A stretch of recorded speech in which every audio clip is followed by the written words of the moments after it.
We are. I mean, look, there are 1,400 plus developers in the UAE.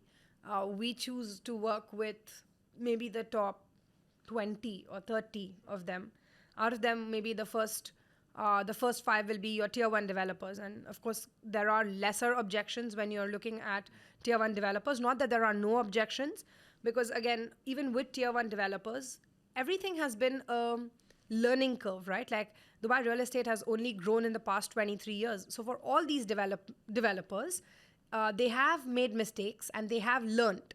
So now when they have made mistakes in their initial projects in the past, there are people who've had not so good experiences.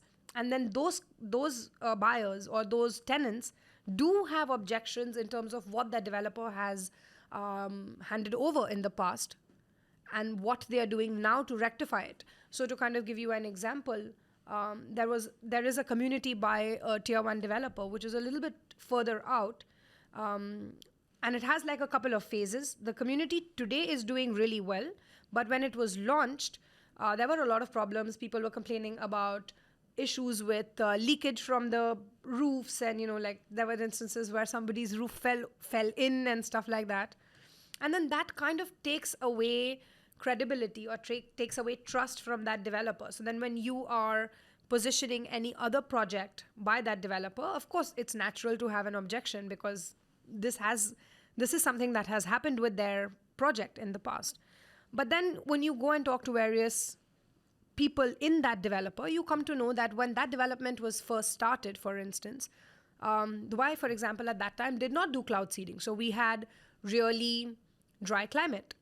And then in the past, say 7-8 years, as technology has grown and Dubai has done more and more cloud seeding, that's where torrential rains hit Dubai now, whether it's for 2 days or for 2 weeks. But now we have heavy rains in Dubai.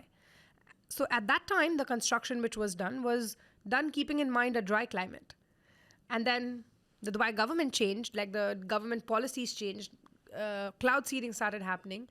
That construction was not built to take this much water.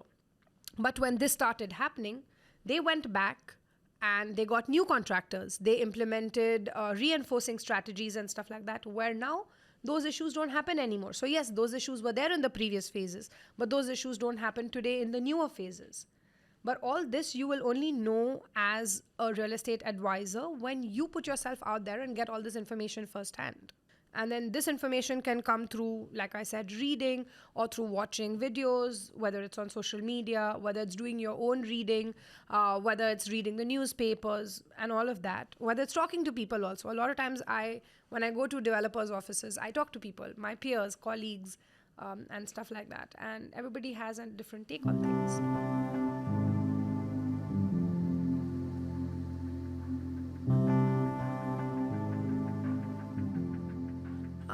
But then again, why is it so expensive is compared to what? So when I'm saying something is expensive, I'm comparing it to something else which is cheaper, which is why this is feeling expensive, right? Because if the value of, for example, this ring is 10,000 and I say that this is expensive, it's because I've seen probably this ring which is for 8,000. So then this 10,000 feels expensive, right? But then you have to make an apple to apple comparison. So really everything in real estate, a lot of it comes down to location. See, with all tier one developers, now whether you're talking government-backed developers, semi-government-backed developers, or even private developers, they pay a hefty amount of money to be able to acquire that plot of land. If that plot of land sits right across the street from Burj Khalifa, the per square foot price of that land is going to be much more expensive than a plot of land which is in the desert, which is about 25-30 minutes away from Burj Khalifa. So the developer's land acquisition will also determine what the pricing of a particular project will be. And then, of course, they're doing timely delivery. They're giving you good finishing. Their projects have, historically done well in the past, and people want to stay here. So that is why you're paying the price that you are. Plus, there is bankability that, your project is going to get constructed and handed over to you on schedule, and there's going to be no delays. So you're paying for that.